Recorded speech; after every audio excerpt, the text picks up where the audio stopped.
Hello friends, welcome back to my YouTube channel. This is part number 2 of my discussion on leaching, and today I will be discussing preparation of the feed solid mixture before admitting it to the leaching operation. The success of the leaching operation, it depends on how well the feed is prepared, and we will be understanding how to prepare the feed material if it is organic or inorganic in nature, and how to prepare it if it is a biological material. So at the end of this discussion, you'll know various methods that can be used for preparing the feed material to a typical leaching operation. So let us start the discussion. So first of all, we will understand what is preparation, what we mean by preparation. The success of the leaching operation, as I said just now, the success of the leaching operation, it largely depends on the preparation of the feed solid mixture. Success of any leaching operation, it will depend on how well the feed solid mixture is prepared. In general, the preparation of the feed solid mixture, it refers to the treatment that is given to the feed material prior to the actual leaching operation.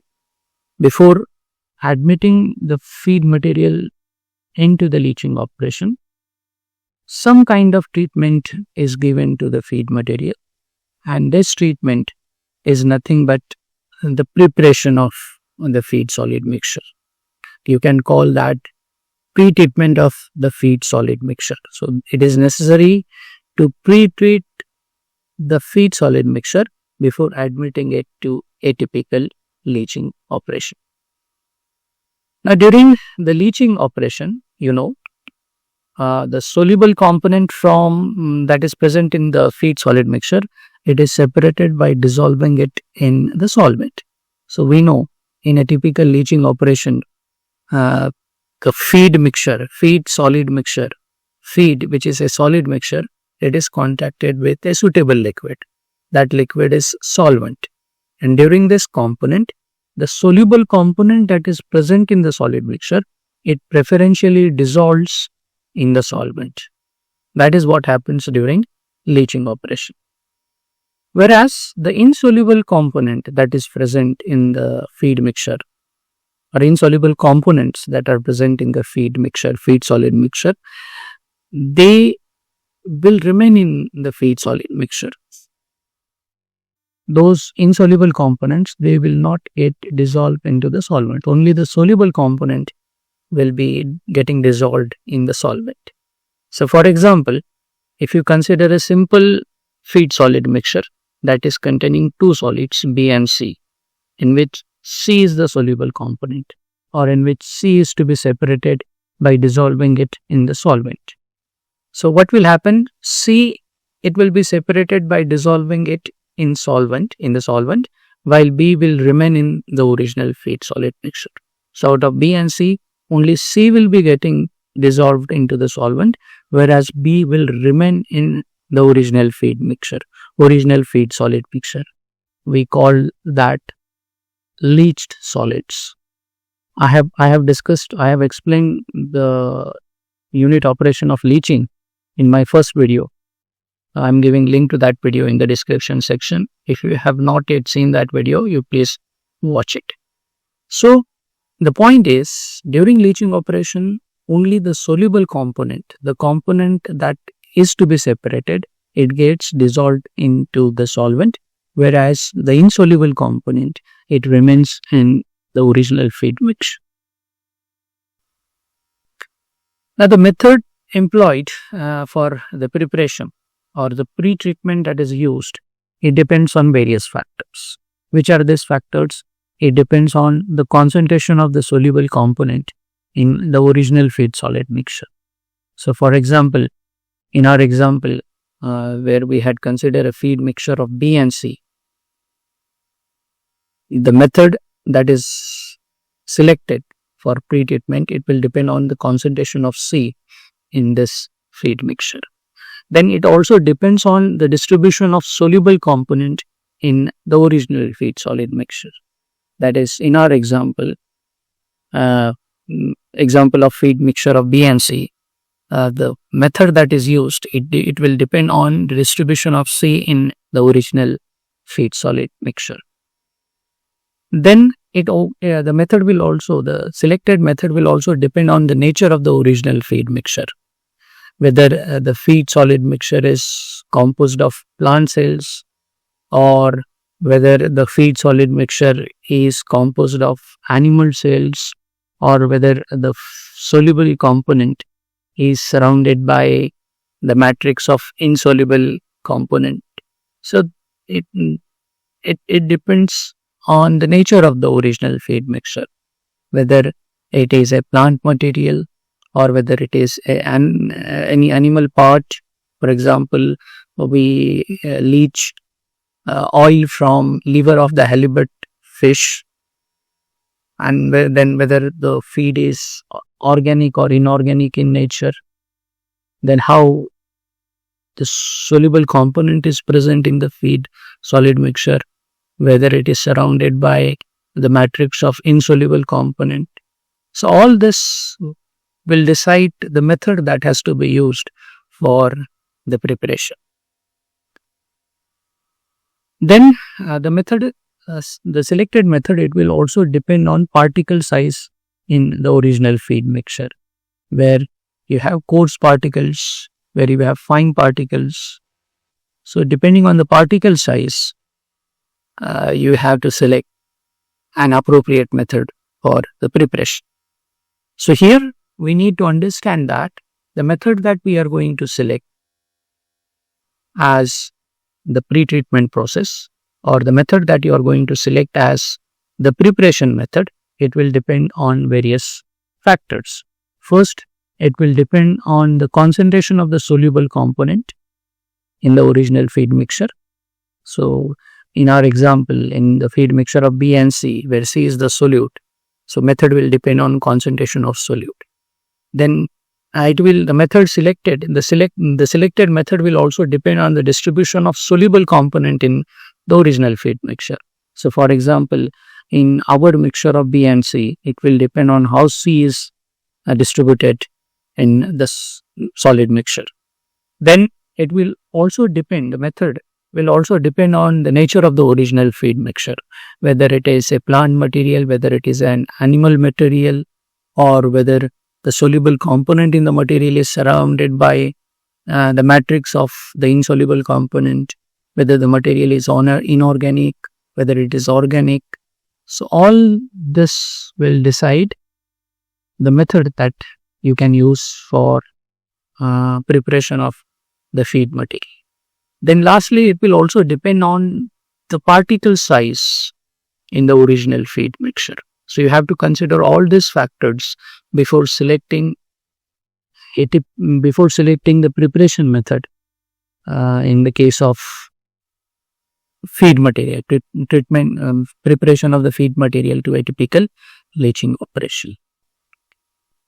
Now let us understand how or what methods can be used if the feed material is organic and inorganic in nature.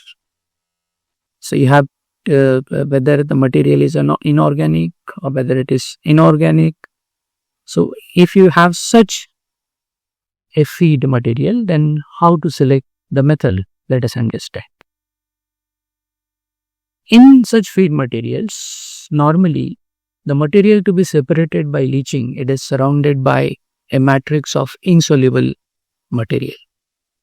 So in this case, the material that is to be separated, it is surrounded by matrix of, let us say this is the material. Let us take example of the mixture of B and C. So if this is the feed material, then in this case the desired or the component that is to be separated, that is C, it may be surrounded by the matrix of the insoluble component, and in this case it is B. So when you have organic or inorganic feed material, then mostly this situation will prevail. What is the situation? The material to be separated, the material to be separated by leaching, it is surrounded by a matrix of insoluble material. So I just, for example, mineral ores. So I have shown it pictorially so that you can understand it thoroughly. For example, in this case, you have the desired component, the component to be separated by leaching, which I have shown with green color, and this is surrounded by the matrix of insoluble material, which I have shown in red color.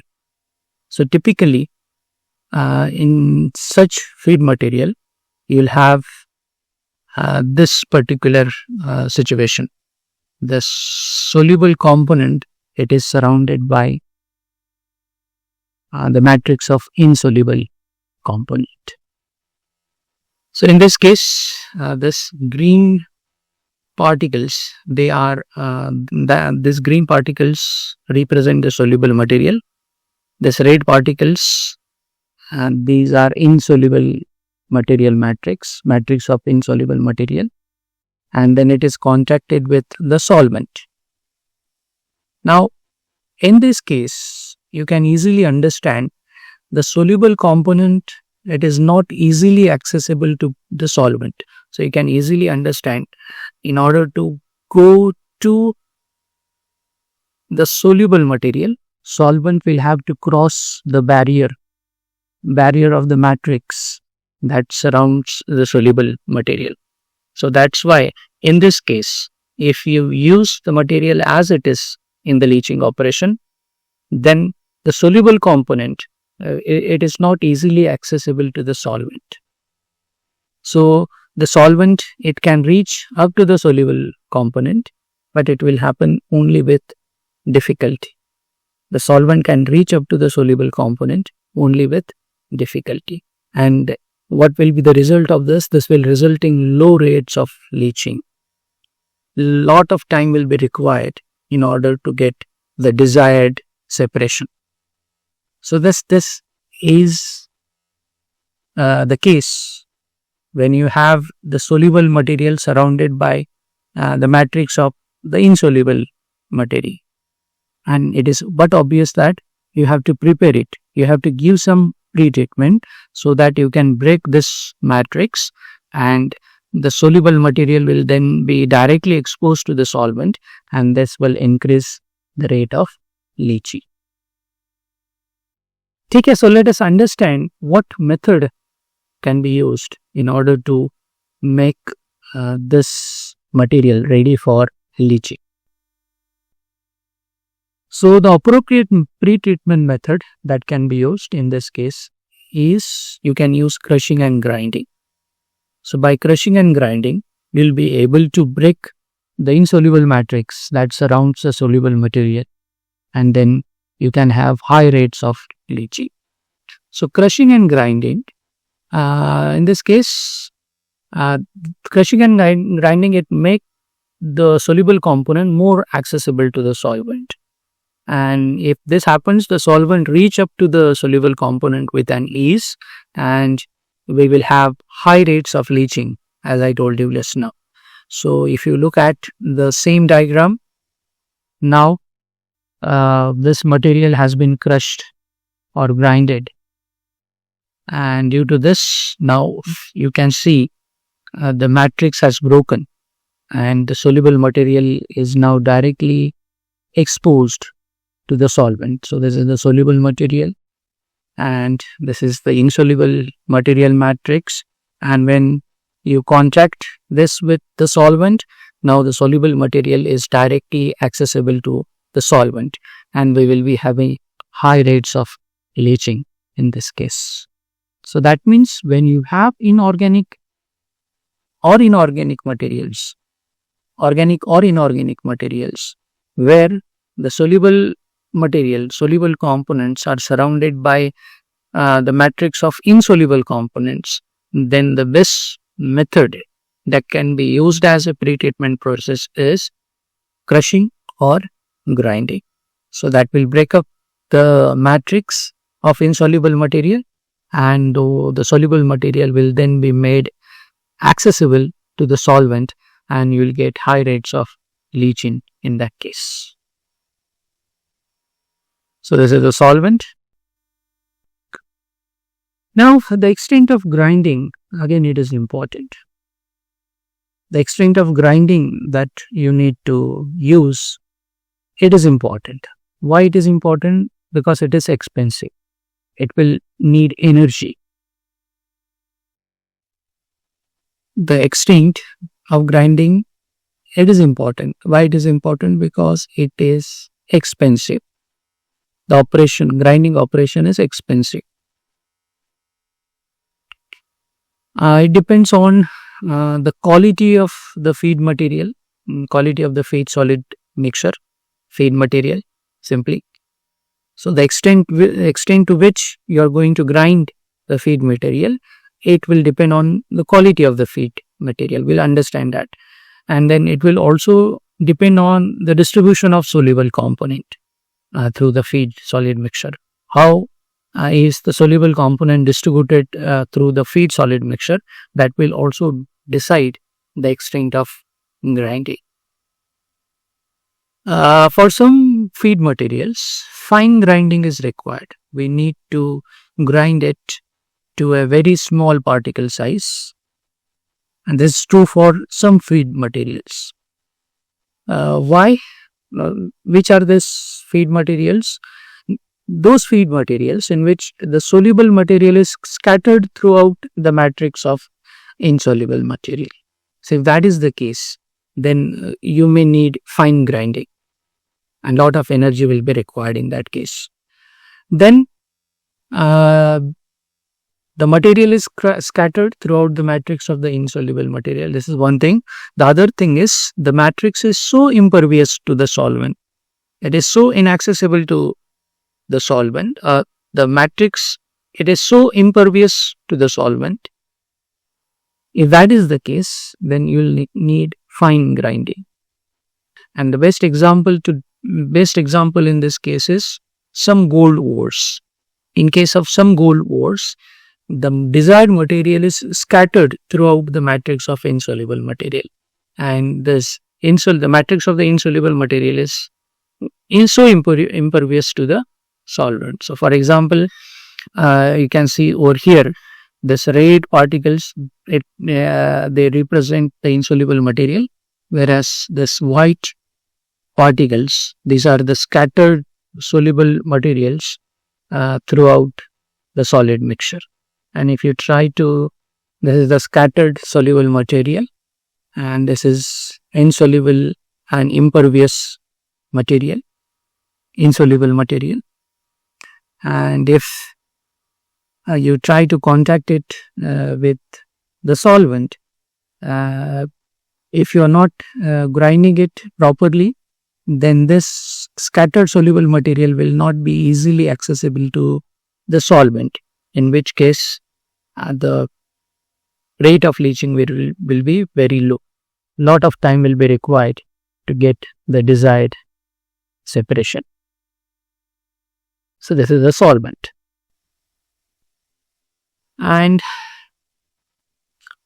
so there are, if some feed materials required fine grinding, there are some feed materials where fine grinding is not required. Which are these materials? Let us understand. So for example, if feed solid mixture is of the following types, the feed material in which the soluble material is more or the less uniformly distributed throughout the solid mixture. If there is uniform distribution of the soluble material throughout the feed solid mixture, then there is no need of fine grinding. And other material where fine grinding is not required, the material in which the soluble material is present in a solid solution with the insoluble material. So when you have uniform distribution of the soluble material, and when you have solid solution of soluble and insoluble materials, then there is no need of fine grinding. So in these cases, leaching action, it actually provides channels for the passage of fresh solvent. In the case of this types of solids, channels are formed, and then these channels will be used by fresh solvent to go to the soluble material. So therefore, there is no need of fine grinding. For example, I have shown a solid where there is uniform distribution of the soluble material, which I have shown in white color, and this is uniformly distributed among the insoluble material, and this is contacted with solvent. What is going to happen? Channels will be formed. So channels, this kind of channels will be formed, and this channels will then act as path for passage of pure the fresh solvent. And in that case, fresh solvent will always be going to the interior of the solvent, where the interior of the solid mixture, where the soluble material is actually present. So in such cases, there is no need of fine grinding. So in this case, you can get high rates of leaching without fine grinding. So this is the insoluble material. This is the soluble material, and you can see when you are contacting this with the solvent, this kind of channels will be formed, which will help in the movement of the solvent throughout the solid mixture. So these are channel. This is a channel for solvent. Then the other example where, or other type of feed material where fine grinding is not required, is those materials where the soluble material is present in the solution that is adhered to a chemical precipitate, that remains attached to a chemical precipitate. So when the soluble material is present in a solution and this solution is attached or adhered to a chemical precipitate, then also there is no need of fine grinding. So for example, chemical precipitate, the precipitate that I am talking about, this is formed during a chemical reaction. So for example, sodium hydroxide present in the slurry of calcium carbonate and sodium hydroxide, and that is prepared by reacting Na2CO3 and CaOH twice.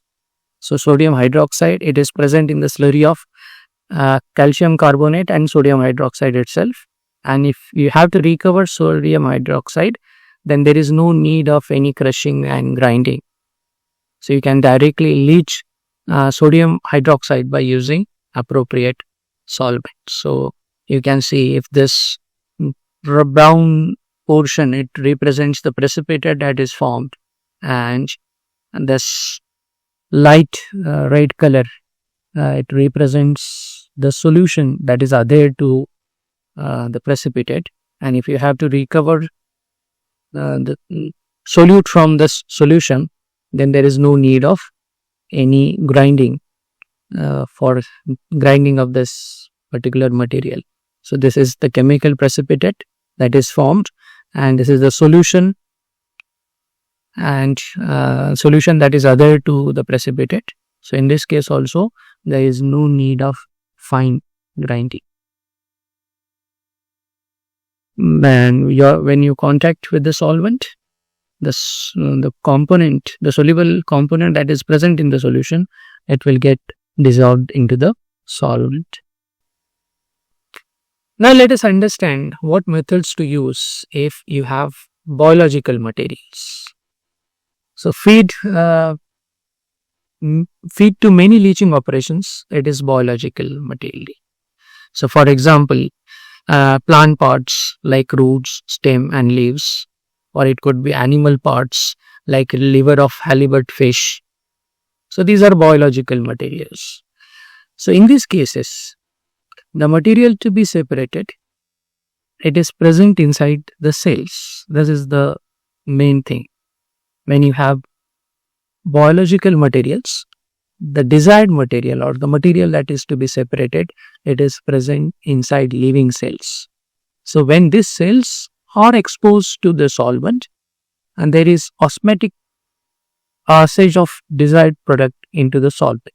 So when these cells are exposed to the solvent, there is osmotic passage of the desired product into the solvent, and this passage occurs through the cell walls. And the cell wall in this case, it acts as the semi-permeable membrane. By semi-permeable membrane, I mean this cell wall will allow only the passage of desired material. It will not allow the passage of unwanted materials. So even though the process is slow, crushing and grinding, it is not desirable. It is purposely not desirable. Why? Because if you use crushing and grinding, it can break the cell wall. So if you use crushing and grinding with the biological materials, what is going to happen? Those cells would be getting damaged. That means the cell walls will be getting broken, and then in that case there will also be the passage of unwanted material along with the desired material. So that's why purposely crushing and grinding is avoided in some of the biological materials. But keeping the cell wall intact, it is important, as I said. Why it is important? Because as it acts as a semi-permeable membrane, it will allow the passage of only the desirable product.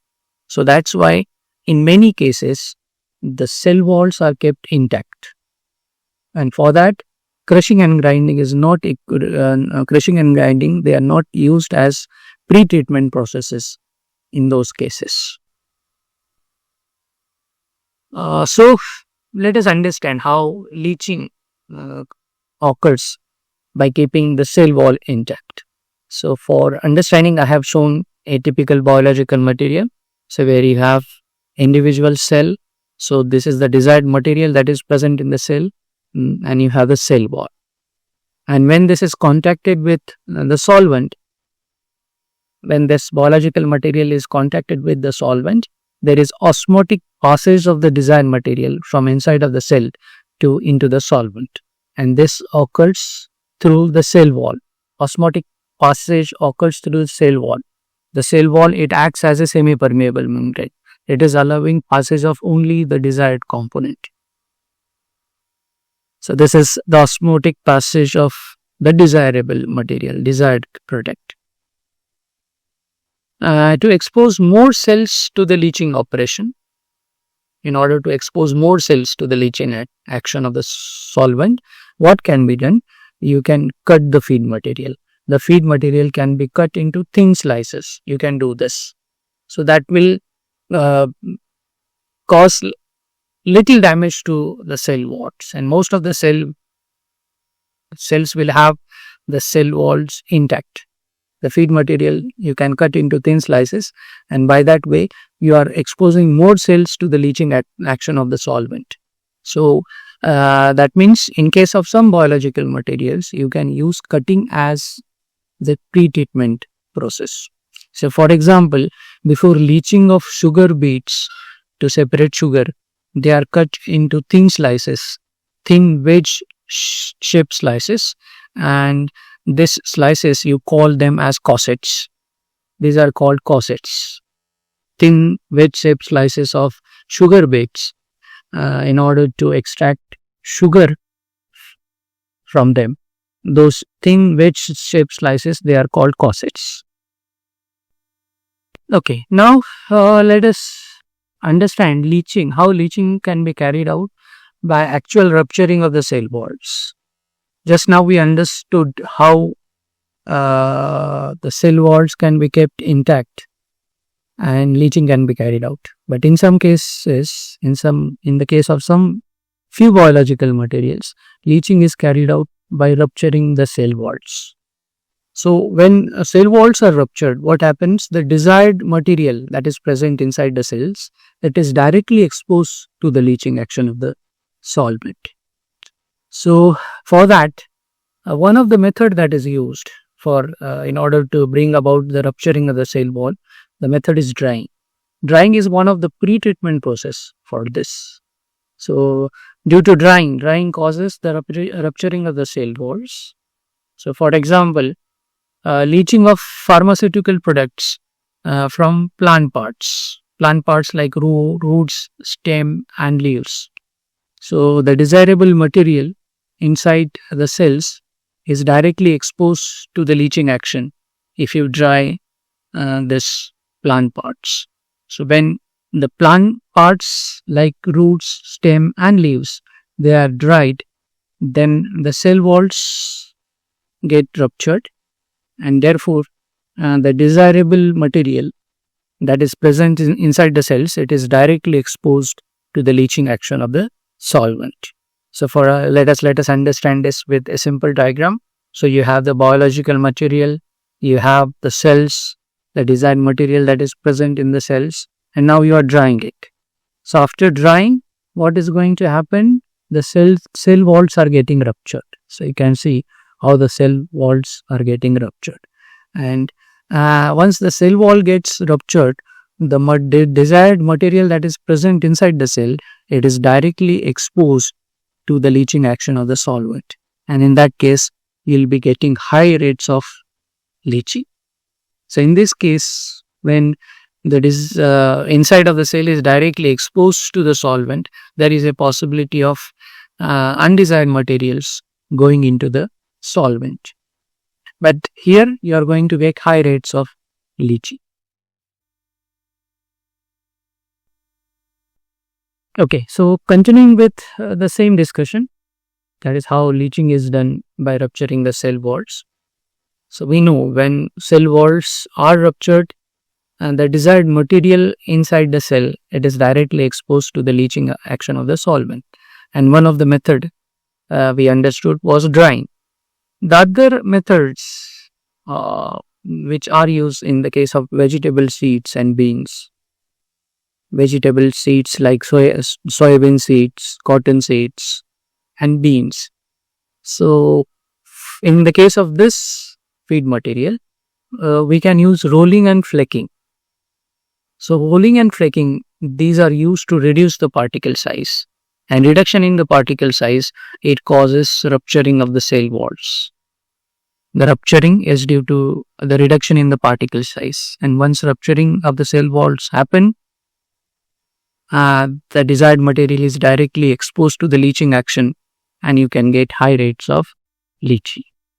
So with this, I end my discussion on today's topic. The topic was preparation of the feed material.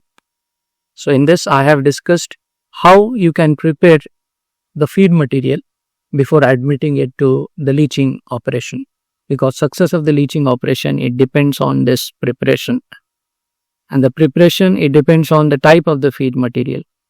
So in my discussion, I have told you how you can prepare organic feed material or inorganic feed material, and then how to prepare biological materials. When you have biological materials that are used as the feed to a leaching operation, there are many applications where biological materials are the feed material to the leaching operation. So I hope you must have understood the different methods that are used for preparing the feed to a typical leaching operation. So with this, I end my discussion for today's video. In my next video, I will be discussing solid liquid equilibrium, or I will start my discussion on stage-wise leaching. For now, thanks for watching this video. Do subscribe to my channel. Tell your friends to subscribe to it. Hit the bell icon so that you'll be notified as soon as I upload any new video on my YouTube channel. Thanks for watching the video. Have a nice day. Hope to see you soon in my next video. Thank you. Have a nice day. Bye bye.